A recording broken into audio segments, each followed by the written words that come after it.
안녕하세요. 진일교 목사입니다. 2023년 8월 9일 수요일 새벽 묵상을 시작하도록 하겠습니다. 우리가 오늘 함께 보실 말씀은 예레미야서 17장 1절에서 18절까지의 말씀이고요. 제목은 마음판에 새겨진 죄입니다. 우리가 오늘 본문 말씀을 통해서 보게 될 주제는 하나님의 말씀이 새겨져야 할 마음판에 죄가 새겨짐으로 심판을 받게 된다는 것이고요. 또한 본문을 통해서 우리가 마음의 변화를 가져오는 것은 무엇인지 깊이 살펴보도록 하겠습니다.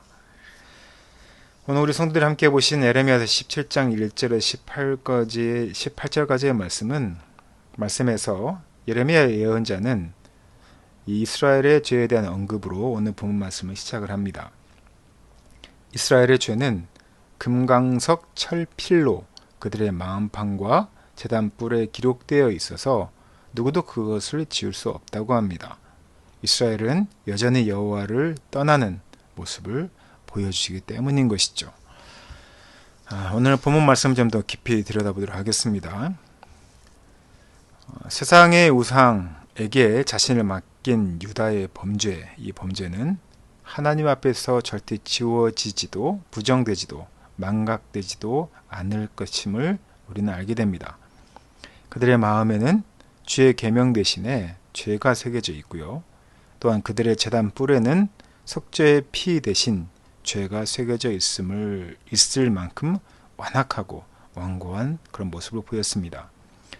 이렇게 우상에게 번영과 풍요를 의탁한 이들에게 꺼지지 않는 진노를 바라십니다. 그들이 가진 소유마저 노략질 당하게 하시고 거하던 땅에서 쫓겨나 원수를 섬기는 자로 전락하게 하실 것입니다. 인적 없는 땅, 생산할 수 없는 소금기 머금은 죽음의 땅에 사는 떨기나무 신세가 될 것임을 예언합니다.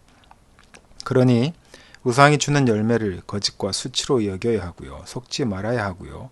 돈과 권력 앞에 하나님의 사랑과 정의와 공의를 절대 포기해서는 안 되는 것입니다. 사람을 지으신 창조주가 사람의 마음을 가장 잘 아시겠죠. 늘 살피고 시험하시기에 우리의 생각과 감정을 샅샅이 아시는 분이 창조주 하나님이십니다. 또한 우리가 얼마나 부패한지도 당연히 아십니다.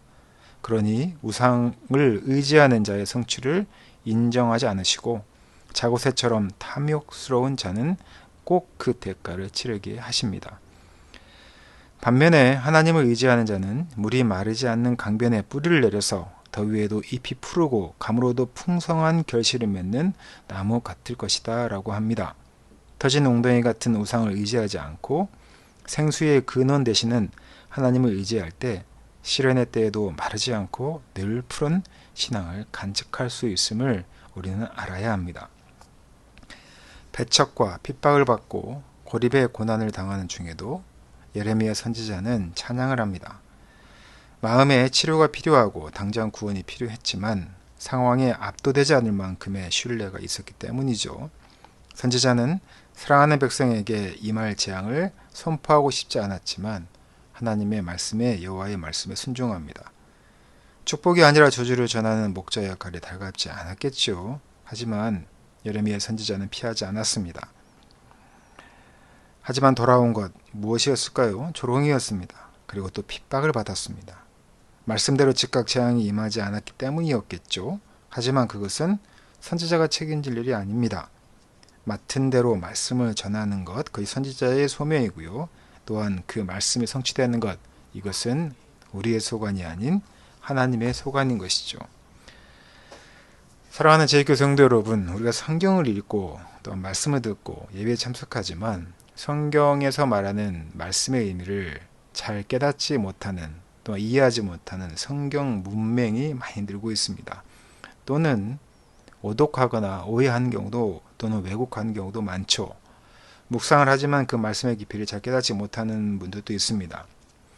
우리가 설교를 듣거나 또 묵상을 하는 것, 말씀 묵상하는 것은 선택적인 신앙의 액세서리가 아닙니다. 신앙생활의 필수 요소이죠. 성경의 안목으로 세상을 해석하고 삶의 방식을 정하는 것이 신앙이기 때문입니다. 그래서 우리는 어떻게 하면 말씀을 더 정확하게 이해할까 고민해야 하고요. 전문가와 지도자의 도움을 받고 또한 그러한 도움을 받되 그들의 해석에만 의지하지 말고 스스로 묵상하며 정말 그러한가 깊이 상고하는 우리 성도들이 되었으면 좋겠습니다. 말씀이 우리 마음판에 새겨질 수 있는 그 날까지 경주하는 우리 사랑하는 성도 되시기를 예수님의 이름으로 축원하고 부탁드립니다. 함께 기도하겠습니다. 성경은 끊임없이 인간의 마음이 얼마나 중요한지 강조합니다. 말씀하셨처럼 율법을 돌판에 새기는 게 아니라 마음판에 새겨야 한다라고도 얘기하십니다. 그리고 그 마음을 새롭게 함으로써 변화를 받으라는 말씀도 하십니다. 마음의 중요성을 강조하고 마음의 변화를 신앙의 출발점으로 삼고 있는 것입니다. 우리 사랑하는 성도들 말씀을 가지고 내 마음판에 새겨서 내 삶의 변화로 이끌어가는 정말 하나님의 귀한 자녀로서 오늘 하루의 삶을 살아가는 성도 되게 하시고 마음판에 죄가 아닌 하나님의 말씀을 새기는 성도들에게 주님 도와주시옵소서. 이 모든 말씀 거룩하신 예수님 이름으로 기도드렸습니다. 아멘.